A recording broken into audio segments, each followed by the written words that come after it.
Chapter 13, Spark and Shadow. "Are you sure we can't stay one more day?" Kyle asked as he tightened his horse's harness, staring at the dawn as though it might answer him. Dew still beaded the steps of the Temple of Aeryndor, and the sun had only just begun to rise behind the mountains, too weak to chase away the cold. The morning breeze carried the murmur of nearby springs and stirred the blue cloaks that adorned the temple walls. Alden stood in silence before his mount. The sword of dawn hung at his side, and though he tried to conceal it, an unease pressed tightly against his chest. It felt like the air before a storm had settled inside him.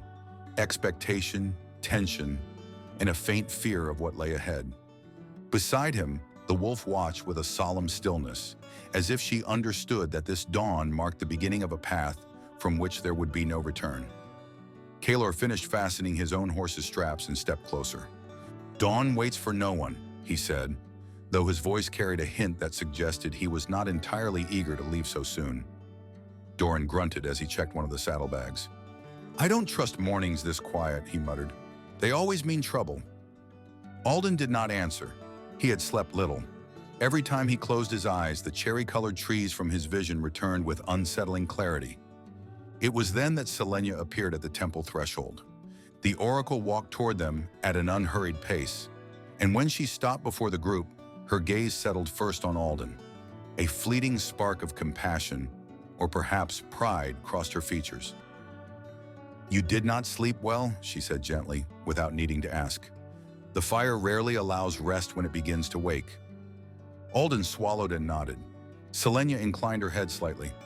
"In your visions, you saw cherry-colored trees. You must travel north, toward the forests of Myranthel. There you will find that which, or whom, you need to continue your path."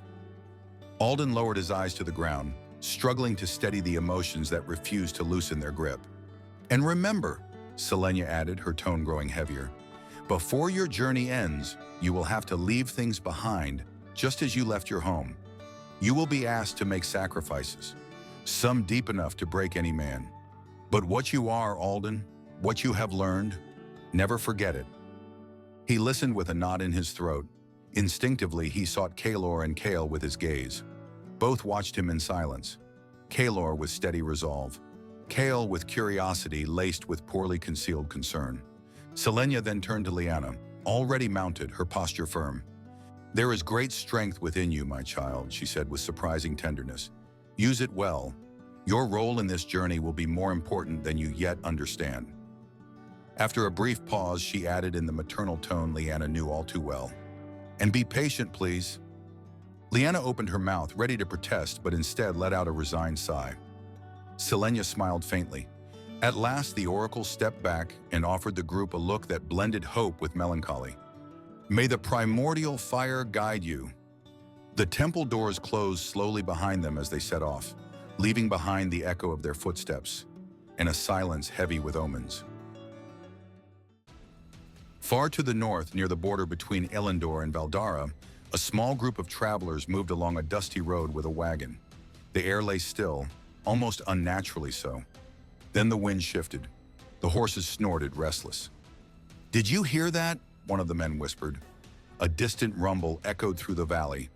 Then another and another. They were not thunderclaps. They were footsteps, heavy footsteps. The travelers barely managed to clear the road before the horde emerged from the dust. Dozens of massive, dark figures, caked in earth and shadow. Ghouls. The ground trembled beneath them. A metallic, almost blood-like stench lingered in the air as the horde vanished toward the south. One of the travelers fell to his knees. "They're heading for Valdara," he murmured, trembling. At dusk on the third day, as the sun began to sink behind the branches, Alden stood in a forest clearing, holding the sword of dawn in both hands.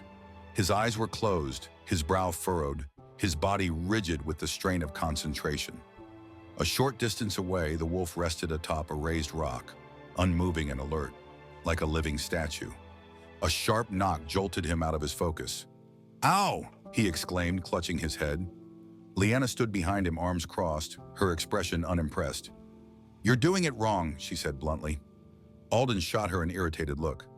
"I don't feel anything. Maybe I don't have this cursed inner spark of fire, Or maybe you're just terrible at explaining things. Lyanna closed her eyes for a moment, drawing in a slow breath to keep her patience. When she spoke again, her voice was calmer but firm. We all have that spark, Alden. Everything in Myranthel does. And so do you. That sword is proof enough. Remember what you felt when you first took it. He tilted his head, thoughtful. I felt something before, a heat in my chest, like something inside me was trying to break free. Emotions can open that connection, Lyanna explained, but only involuntarily. If you let them take control, you risk losing control yourself. Alden raised an eyebrow. And if that happens? It would be like a fire burning too fast, she said, meeting his gaze. The flames would consume the wood, and in the end, they would die out. You mean I could die? He whispered. Lyanna did not answer at once. Then she nodded, once. She stepped back and raised her arms, palms open. When you learn to master your inner spark, you'll be able to do extraordinary things. But the fire must serve you, not consume you. A warm breeze began to coil around her. Dry leaves spiraled upward, and Alden watched in growing awe as the light of the setting sun seemed to merge with the air itself. For a brief instant, Lyanna's green pupils gleamed like crystal. Then the effect faded, and the clearing fell quiet once more. They stood in silence until a voice burst from the edge of the woods. Hey, are you done with your little magic lesson yet? Dinner's ready. Lyanna rolled her eyes. It's not magic, and the idiocy is clearly hereditary, she shot back, striding ahead. That's not fair, Kale protested behind her. I'm obviously the smartest one, and technically, we're not even brothers. Alden laughed and gave him a shove on the shoulder. Oh, really? Kale spread his arms, indignant but grinning. What? It's true! From her rock, the wolf lifted her head to watch the exchange. Then she lay back down, calm once more, as the sun disappeared among the trees. Later that night, when the moon climbed high beneath a sky stained with fire and shadow, Riven's troops crossed the atrium of the Temple of Aeryndor. Hooves struck stone in a heavy rhythm that echoed through the sacred walls. The women of the order stood waiting in silence, aligned beneath the pale glow of torches. Not a gesture, not a blink. Their light blue robes, embroidered in silver, seemed an extension of the temple itself. Riven dismounted without taking his eyes off the sanctuary's interior. One of the priestesses stepped forward, her movements smooth and measured. The oracle awaits you, she said simply. The commander did not reply. He followed her through the silent corridors, where torchlight flickered across ancient carvings. When they reached the great doors etched with arcane symbols, the priestess opened them without ceremony. Selenya stood within, beside the circular fountain, as though she had known the exact moment he would arrive. Her calm gaze seemed to pierce the gloom itself. Riven stopped before her. We're searching for a group of men, he said at once. One of them is young and bears a mark upon his chest. What you seek is not here, Selenya replied, never averting her eyes. Riven narrowed his gaze. From your tone, I'd say you know exactly who I'm talking about. She did not answer. The stillness of her expression was response enough. The commander stepped closer, studying her. You don't fear me, he murmured, and you won't tell me anything. Selenya remained silent. Then a black raven flew in through an open window and perched on the edge of the fountain. It bore a single white feather on its left wing. Riven tilted his head, never taking his eyes from the oracle. Perhaps you don't fear me, oracle, he whispered, but I know you'll speak to someone else. In that instant, an icy shadow spilled from the raven, flooding the chamber like black ink. The fountain lost its glow.